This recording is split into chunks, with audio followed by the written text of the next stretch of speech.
Welcome to It Happened in Grand Prairie, Texas. As we bring you the history of our city and some of the people that have been important in making history in the past, and some that continue to make history this very day, and we are so very excited. This is our history tape number 634. And we are really happy to introduce to all of the viewing audience a very special lady. And she's representing the Women's Club of Grand Prairie, Texas, or the Grand Prairie Women's Club. You can carry it either way. It's one of the most important social and philanthropic clubs in the whole city of Grand Prairie, Texas, and it's just been wonderful. Now, Bibi Bingham as the past president of the Women's Club, but your current title is the Secretary of the Grand Prairie Independent School District Board of Education. Mm-hmm. Secretary, but this is about the second or third time you've been secretary, mm-hmm. but you've also been the president and the vice president, yes. and have been on the board, I believe, 11 years? That's correct. This is my 11th year. 11th year. How mm-hmm. magnificent. And mm-hmm. you've agreed to come and be with us today. Thank you for the invitation. Not for the Board of Education, not for the school board, but for a very special club that was organized how many years ago?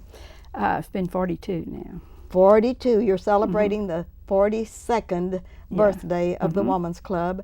And I understand that in celebrating your anniversary of the Women's Club, that you also had one of your meetings that was celebrating or doing a salute to the 100th birthday of the corporate city of Grand Prairie, Texas. Yes. And that's what I'm about. Yes. Oh, that is so wonderful that you all have done that. And before we get into the story about the celebrations, I'd like to know a little bit more about the real Bibi Bingham, because mm-hmm. I would like for you to tell us a little bit about when you came to Grand Prairie, and the young man that you married that was a real mighty catch mm-hmm. in the city of Grand Prairie, Texas at the time you found him, and tell us how you found him, and you lost him to heaven, but tell us a little bit about Bibi. Well, I was born in Rudy, Mississippi. Yes. Was graduated from Delta State University, it is now, Teachers College. Yes. And 2 weeks after I was graduated, I went to American Airlines Stewardess School. Yes. And was stationed then in Dallas. Yes. And my roommate had a friend in Grand Prairie. She came over and they set her up with a blind date with Mr. Barley Bingham. Mr. Barley Bingham. And he came to our apartment and she wasn't ready. And she told me to entertain him until.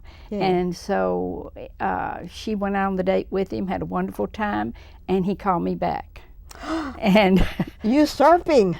Yes. Wonderful. And anyway, and 5 months later we got married, and I moved to Grand Prairie, November of 1959.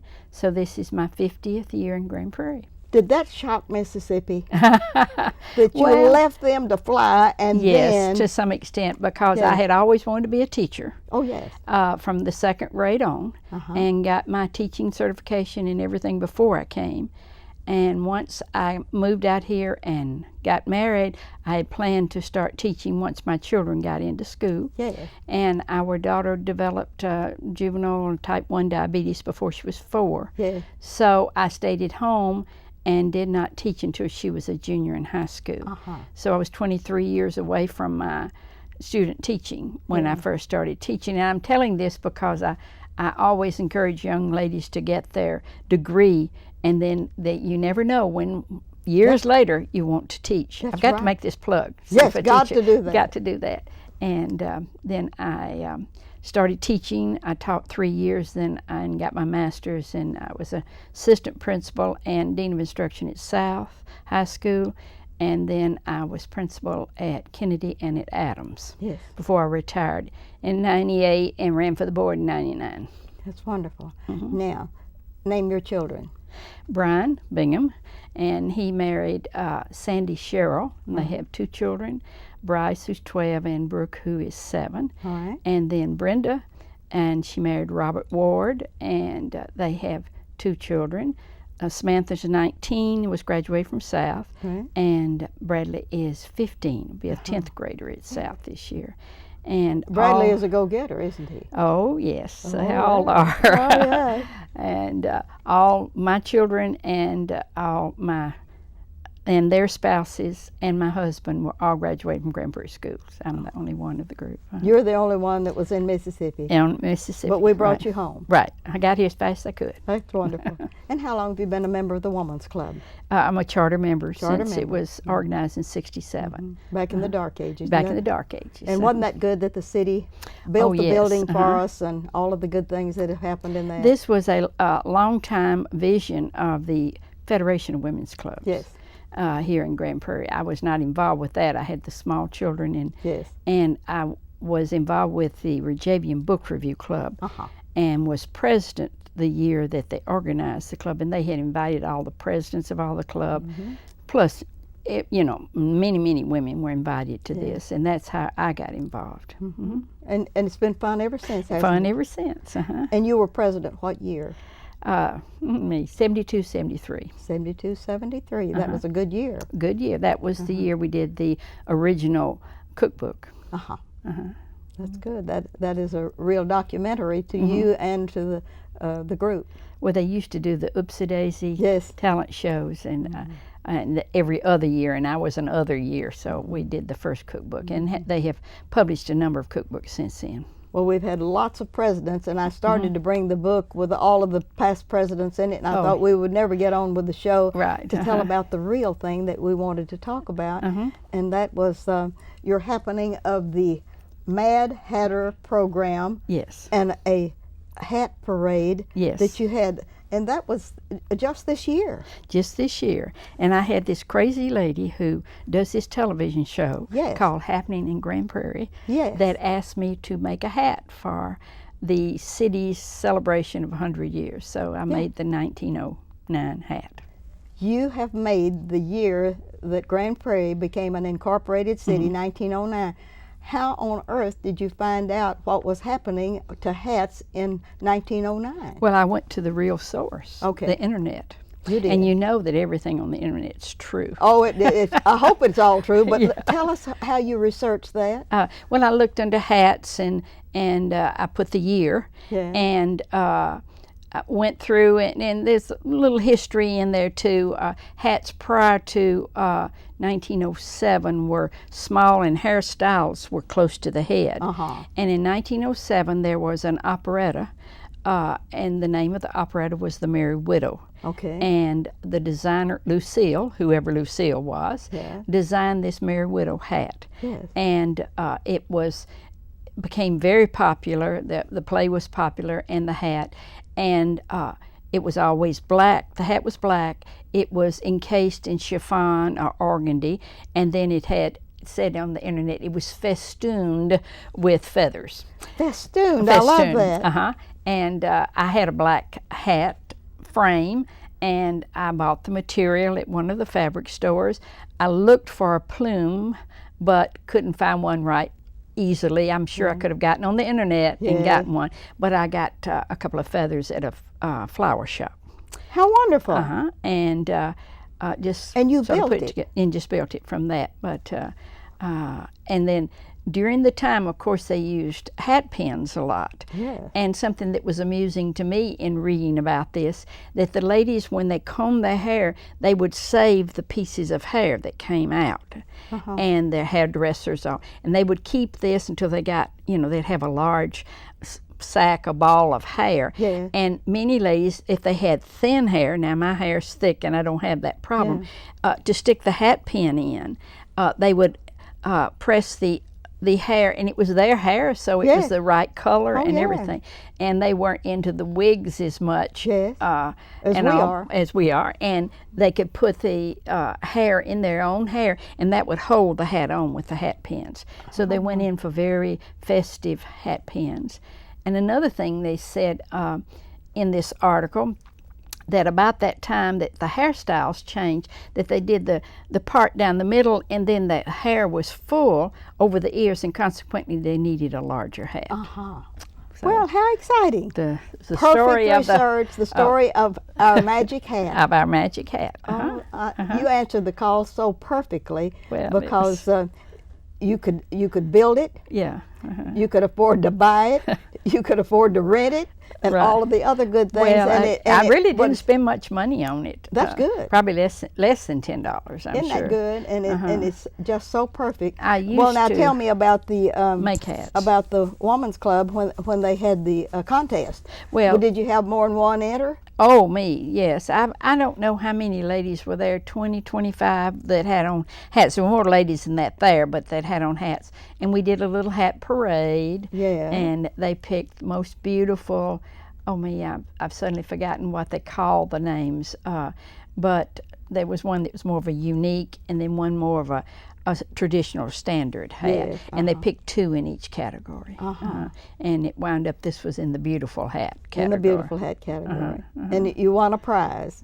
Well, I won the designation. The designation. I don't know if there was ever, I guess They there didn't was. give you any prize. Well, there was or something, certificate. yes, there was, and I had forgotten what it was. I'm Yeah. sorry, but we had a little prize. But it was just a fun time. Well, for I think ladies. everyone that at the Women's Club told me they were so impressed with the fact that this hat was just so perfect for you and for the occasion. Yes. Well, I wore a black outfit then. Another thing I don't think I mentioned, that during the time the clothes, once they went for the big hats, the clothes went more of a columnar, slender look. And I felt, of course, black would look good. And but I went on in red last night when I was looking this up again, and it said that white was the color of the rich. Oh, it was. Because unlike the white skirt I have on, which is polyester, and I can throw it in the washing machine and squirt a little shout out or something on it to get the stains, that it was mostly cotton or organdy, and that holds stains very poorly, and that the maids spent a lot of time trying to get out the grass stains from the bottom of the skirt, or if the ladies sat down on the grass for picnics and all, these white.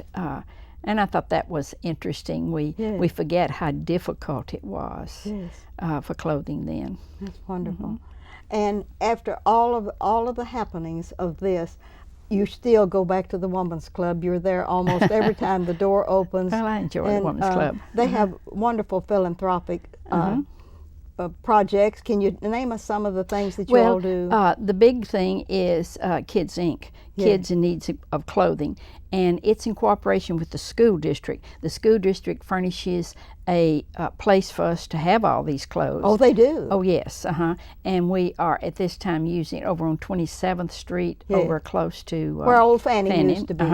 There was a building there that used to be special ed building, and they moved to the new administration building it was built. And it has about 5 rooms, I would say, in it, but it has a restroom and all. And in connection with the school district, the counselors from each of the schools are the ones that recommend students to come. They set up an appointment, and the ladies meet them there, and each child gets 3 sets of clothing. And 3 sets, how 3 wonderful. Sets. And a lot of this is, the clothing is donated, and then a lot of money is donated. Lone Star Park makes a donation, many other organizations, the Birthday Our Club. Quality of Life does. I know. And we buy all of the underwear and socks. They are all new. And now we've started buying a lot of other things, jeans. And there for a while we would just having the old shoes that people donated. And that became a problem. And now they've started buying some shoes. We have 1 or 2 ladies that all they do are they are the buyers. And they go out and they find winter coats are, a big thing. We have a lot of those donated. But they found some for like, I think $12 someplace, some Who discount does the place. cleaning and preparation for these to get over there for them to choose? The ladies do the washing. They take groups of them home and they wash them. Now, some of the local cleaners I know, I assume that they still do if we have cleaning. Reno's and Arnold's, I know have contributed by cleaning some of the, but we don't have a lot of things that have to be cleaned. Oh, that is good. And I know when I was principal, like at Kennedy before I retired, we had a lost and found, And towards the end of the semester and the end of the year, we would take all the items in the Lost and Found and put them on the edge of the stage. So when the kids came for lunch, they could go down and look at the clothes and see if it was theirs. And if it wasn't, and they weren't picked up within a certain period of time, then we sacked them all up and donated them to the Women's Club. Yeah. And they would take what they could use, and other things that they couldn't use, they would give to other charities.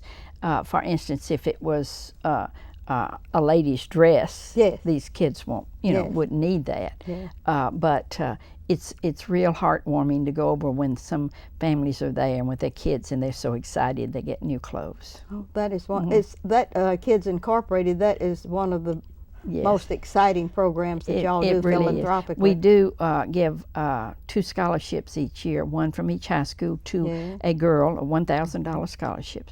A girl she has to be in the top 10% of her class, I believe, and going to college, and so that's very rewarding too. And not only that, you have garage sales and everything else. How do you raise funds? Well, that's it. The garage sales. Of course, we have membership fees, but at this point, the membership fees don't really even cover all of our expenses. We have a full-time hostess, someone who's there all the time, and she cooks and does things, and then we have the building belongs to the city, and they do the maintenance, but we new furnishings, they did basic furnishings when we first moved in, but many of the new furnishing and things we have to purchase. But it's a lot of upkeep, from our part and from the city's part too, to keep the building going. But we're very proud of the building, and the city has given us a very lovely place. Yes, but you all always do a nice salute to the Parks Department and the people that do the maintenance and everything for you. You have a big luncheon for them because when the mayor couldn't go, I would go and represent him there, and I got a nice lunch and had a real good time with all the Parks Board. And they do another luncheon for the ladies who volunteer at Kids Inc. Oh, they do? Of course, it's just a smaller group. Yes. But we couldn't make it without all the help from the city. And your president this last year was? Karen, me. See, you didn't get me on that one, the name. So, it'll come to me in a few minutes. Yes. And how many? I guess we've had a president every year. There's no president that serves 2 years in a row, are there? Yes, we've had some that have served 2 years. We have about 5 or 6 ladies who've served 2 years. It's not always been in a row. Yeah. But recently, some did serve 2 years in a row. That is very helpful, isn't Janice it? Kelly. It really is. It's gotten harder because the club has gotten more involved. Back when I started, for instance, we didn't have Kids Inc. Yeah. And we weren't giving scholarships then, and so it's gotten so many, and then we don't have as many members. The younger ladies are not, so many of them work and all, and so most of our ladies are a little older, and some of them, can't do as many things, and then as some die off, our membership's not as large as it used to be. Yes. We have about 170 members, I'd say. Oh, that's great. But we used to have 300. But then you also used to have the Junior Women's Club, because our daughter Georgia Clemson was president of that, and loved a president of that the Women's Club too. Yes, but now that started, I'm not sure what year, but I'd say in the late 70s or 80s when the Junior Women's Club started. And then I don't know what year it disbanded, but it was during the time I was working. Yes. I wasn't active for the 20 years I was working with the school district.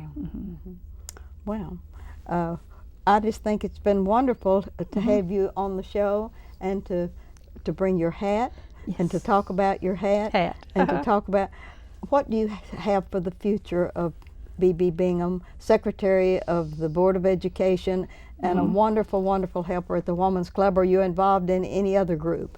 Well, I still belong to the Book Review Club. Oh, you do? The Rejabian? I'm treasurer now. But I spend a lot of time with school district business and school district functions that I enjoy going to very much. And then I have 4 grandchildren, and I spend a lot of time with them, and I take them on trips and different things. I just got back from taking Bradley, who's the 10th grader at South, taking him on a trip. I take him at 5, 10, and 15. Oh, you do. And where did you and Bradley? We went to the Caribbean, and we Was he impressed? He really enjoyed it, and we did a lot of, with the boy, you do a lot of strenuous things that grandmothers aren't always up to. Yeah. But I made it. So, yeah, and I'm a little browner than I was prior to, because I usually don't get out in the sun. But we had a very good time. It was a good experience for him, and he is a driver. He's just learning, just learned to drive, and he has a temporary license until he gets to be 16. So we drove to Galveston. He drove all the way there and back. How good! What a good experience. So a good experience for him too. So I'm always very interested in the grandchildren and what they're doing. The most exciting year that you have spent on the Board of Education, what would that year be? Well, I don't know. Exciting. The year I was president was the year we changed the name of the bow. Yes, yes. From the Gopher to the Gopher Warrior bow. Yes. And that wasn't particularly my choice of names, but it was a name that gave recognition to both schools. And so I worried, because if we build another high school somewhere down the line, then we've got to worry about that all over again. And I can certainly appreciate the Gopher alumni and their feelings about the bow, but the Warriors have been playing it for 30 years and had no ownership in it.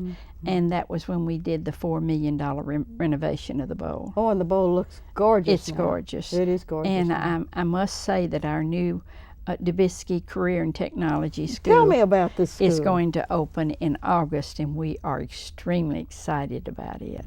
And it's going to have 5 career areas, and I believe that we're going to have this first year 800 and some odd full-time students and about 400 part-time. Already? Yes, we had 1,300 students who applied, and they tried to fill all that wanted to, but many times they were all maybe too many in one field. Yes. And health occupations is the big field. I know I read an article recently in the Dallas Morning News, and it was talking about how all job areas were suffering except 2, education and health care. And so a lot of students are opting to go into health care of some type. And so we will have these right now. Basically, it's freshmen and sophomores. We're starting out. Those are the full-time students. And juniors and seniors that want to take classes over there are part-time.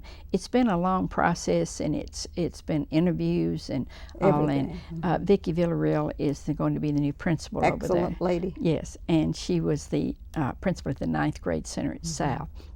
She's done an excellent job, and she worked with me when I was at Kennedy, so I know Vicki well. I know she'll do a good job. And then Mr. Ziegler is... Mr. Ziegler is a steamboat driver, I'll tell you for sure. Yeah, And so we are extremely excited about that school. You're really blessed with the 2 leaders that you have there. And we are now just breaking ground for the new auditorium at South Grand Prairie High. Good. And, it's about time. Yeah, we looked at all of the plans and everything at the last school board meeting, and that's part of the 2007 bond issue. But I like what you did to Winn-Dixie more than any other thing you've done, other than the new the new Crosswinds. 161. Yeah, Crosswinds High School they're calling it an accelerated high school. It is. And it is amazing. They had one student to come in at the first of the year. She only lacked a half of a credit.